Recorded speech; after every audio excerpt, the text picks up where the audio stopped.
Last but not least, last vocabulary for this unit, number 30. So therefore, matter is everywhere, and the poem, The Snowflake. So the first word is minuscule, which means very small or tiny. So the chance of winning the lottery is minuscule. And all matter is made up of minuscule pieces called atoms. I feel like every time I want to be like, minuscule, tiny. Unique, being the only one of its type. So everyone's fingerprints are unique, like we read about in our thing the other day. Liquid has a unique property to be able to take the shape of whatever vessel it's in, right? Like a solid is the same shape it always is. It doesn't change based on the container. But a liquid will get wider or tall, like depending on what I pour it into, it changes its shape, which is different from a solid. Compressed. Compressed means to press into less space, to squeeze closely together. So I compressed the clothes so they would fit in the suitcase. You could say gases can be compressed and compacted into a small space. So gases all around us, we can compress it if we have certain things, like there's certain machines that can take the air that's in them and apply pressure and compress them. Filigree.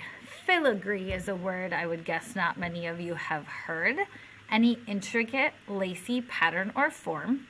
So you could say she embroidered a fancy filigree along the edge of the pillow. Looks like I forgot the one from the text. Well, you can go find it if you like. I thought I had a thing here, and I do not. If you have questions about it in the text, let me know. But it's kind of like this lacy pattern, this fancy lacy pattern. Wilderness, a region in its natural state with plants and animals, but no people. So the wolf roamed in the wilderness, free to catch its prey. So a place where things are wild, right? Wild. Wilderness, you can see the root word there. Of a great forest in one night, I make a wilderness of white. So, obviously poems, you know by now, word thinks differently sometimes.